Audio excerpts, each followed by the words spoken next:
Yang tidak kalah penting tentu saja pilar ekonomi. Bicara soal ini kita akan mendalami lagi langkah-langkah efektif apa yang harus disiapkan dari sisi ekonomi khususnya untuk mempersiapkan Indonesia Emas 2045. Untuk pilar ekonomi ini akan ditanyakan oleh Insinyur Syahrir IKMM. Silakan Pak Syahrir. Terima kasih Pak Anies.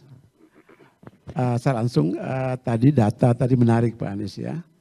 Jadi baik competitiveness di bidang innovation, tapi juga yang saya mau nyoroti adalah budget dan kemudian persoalan mendasar di ekonomi kita. Kalau saya mengamati selama saya lama bekerja di Kementerian Keuangan, masalah yang paling serius dan paling fundamental yang belum kita tuntaskan dengan baik adalah persoalan reformasi struktur ekonomi. Strukturnya, yang struktur ini kita banyakkan kita lebih banyak dikuasai oleh pengusaha besar, ya kan? Kemudian yang UMKM misalnya yang bagian terbesar daripada populasi kita itu sangat kecil. Dan kemudian saya menduga bahwa Gini ratio kita yang lebar yang menggambarkan ketimpangan besar, kalau nggak salah Gini ratio itu Pak Anies sekarang udah 0,4 ya, bahkan 0,4 lewat ya lebih.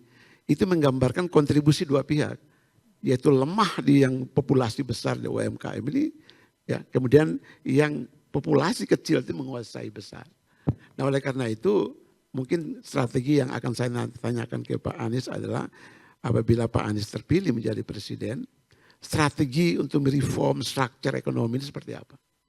Nah, itu satu ya. Nah, saya tambah satu lagi.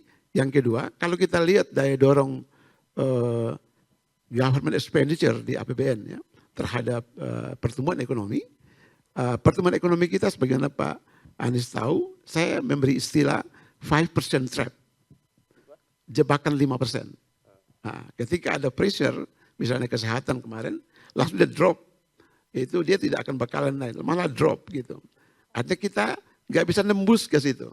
Nah ini tantangan Pak Anies nanti adalah bagaimana menembus itu. Untuk menembus angka 5% growth, ya kan?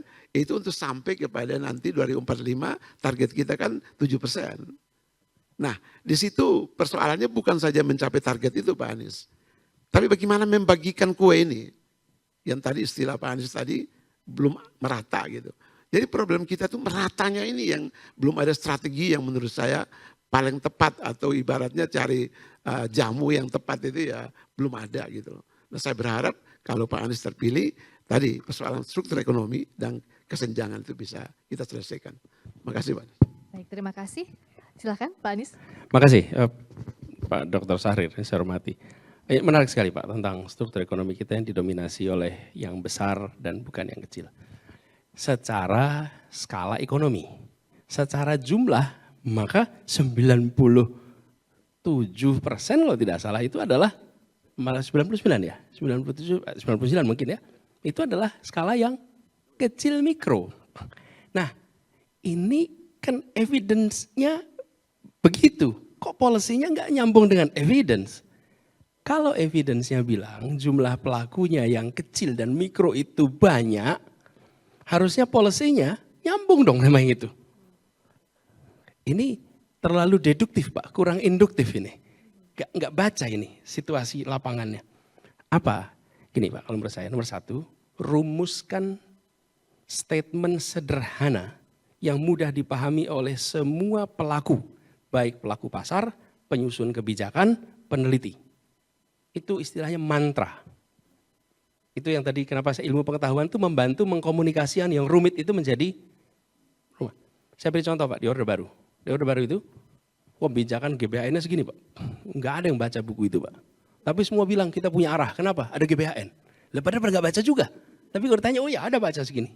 Tapi dirumuskan dalam mantra. Apa mantranya? Pertumbuhan, pemerataan, stabilitas. That's it. Semua orang paham. 5 tahun ini sedang pemerataan. 5 tahun ini sedang, itu namanya mantra yang membuat semua berlaku. Nah, saya coba rumuskan mantranya Pak. Kebijakannya, arahnya, membesarkan yang kecil tanpa mengecilkan yang besar. Rumuskan di semua sektor. Maka industri tahu, perbankan tahu Begitu perbankan nih, langsung dia buka. Lah kok sekarang seluruh persyaratan kredit kita mengasumsikan sektornya formal. Ya pasti informal nggak bisa dapat uang. Lah kalau informal nggak dapat uang, ya nggak mungkin dia tumbuh. Nggak punya akses pada kapital kok. Kenapa? Karena kebijakan kita tidak secara tegas punya yang disebut tadi, value-nya apa. Kami katakan, value-nya adalah membesarkan yang kecil, tapi jangan kecilkan yang besar ya. Yang besar biar tumbuh besar. Ya. Tapi kalau soalnya kadang-kadang kita membesarkan yang kecil, memusuhi yang besar. Jangan, yang besar biar tetap besar, tapi yang kecil harus jadi nanti OJK menyesuaikan, BI menyesuaikan, perbankan menyesuaikan, koperasi menyesuaikan, Kementerian Perdagangan, Kementerian Perdagangan. Kenapa? Karena ada policy guidance nih yang disusun. Lalu disitulah dirumuskan. Nah, ilmu pengetahuan nanti membantu tuh membuat opsi-opsi. Jadi saya melihat selama yang kecil itu dikunci, sulit. Lalu ilmu pengetahuan juga nih, pakai data. Apakah ada faktor non-bisnis yang mempengaruhi pertumbuhan sektor mikro? Ini pertanyaan ini saya ajukan di Jakarta, Pak. Pak, saya kalau rapat dengan tim boleh dicek di jajaran, saya tidak memberikan instruksi, saya memberikan pertanyaan. Oke, silahkan para kepala dinas, kepala badan merumuskan jawabannya. Tapi pertanyaan saya ingin UMKM di Jakarta tumbuh 4 kali lipat, terjemahkan. Apa penghambatnya? Apa? Dan bagian saya bertanya aja. Jadi saya tanya, apa faktor ekonomi, apa non-ekonomi? Non-ekonomi misalnya, kenapa yang kecil nggak bisa tumbuh? Karena aturan zonasi, Pak. Saya mau usaha kuliner, pesan online. Tapi untuk usaha kuliner, saya bisa daftar online, saya harus punya izin usaha mikro. IUMK. Nah saya mau daftar nggak dapat izin, kenapa? Rumah saya bukan zona usaha, Pak. Oke? Karena saya bukan zona usaha, saya nggak dapat izin. Karena saya nggak dapat izin, maka saya nggak bisa ke bank, dapat keuangan. Saya nggak bisa ke online market, karena saya nggak punya izin. Jadi zonasinya diubah. Sekarang Jakarta semua zona boleh usaha asal dalam rumah.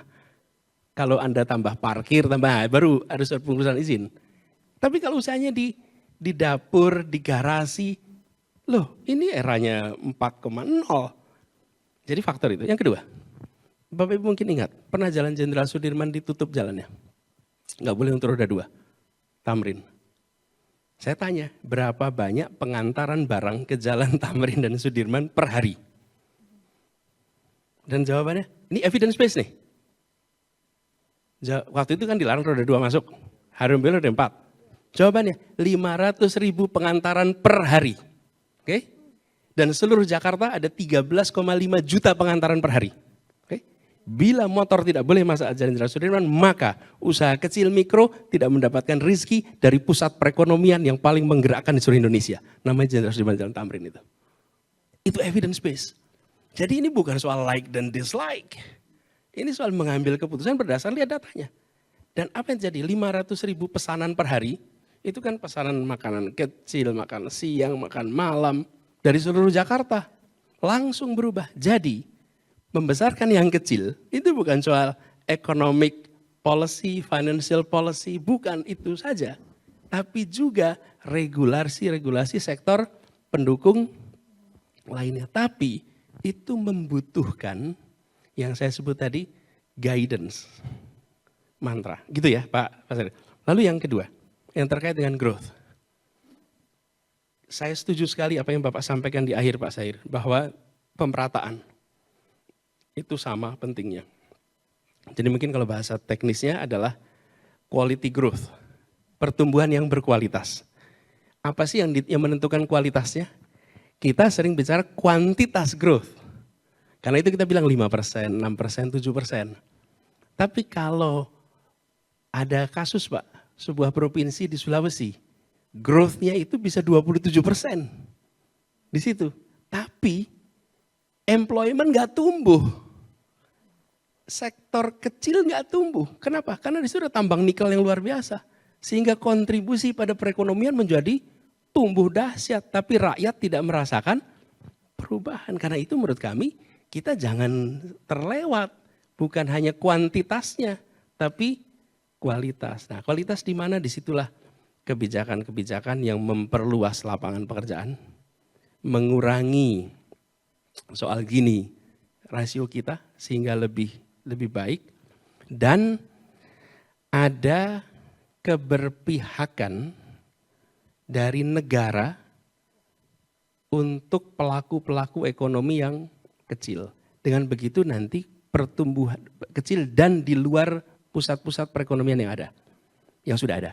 Sehingga nanti pertumbuhan itu bisa merata. Nah, ini akan lebih baik kalau saya boleh memilih nih Pak. 7% tapi timpang, okay, atau 5% tapi merata. Pilih mana Pak? Ini value Pak. Exactly. Ini, nah di situ pilihannya bukan scientific. Scientificnya mengatakan itu 7% tidak merata atau 5% merata. Di situ judgment, di situ value. Makanya saya katakan tadi dari awal, value yang dirumuskan, value kita apa? Kesetaraan. Nah kalau udah kesetaraan, ketemu opsi, milihnya gampang. Tapi kalau value kita efisiensi, nomor 1 efisiensi, maka kita akan bilang pilih nomor 7.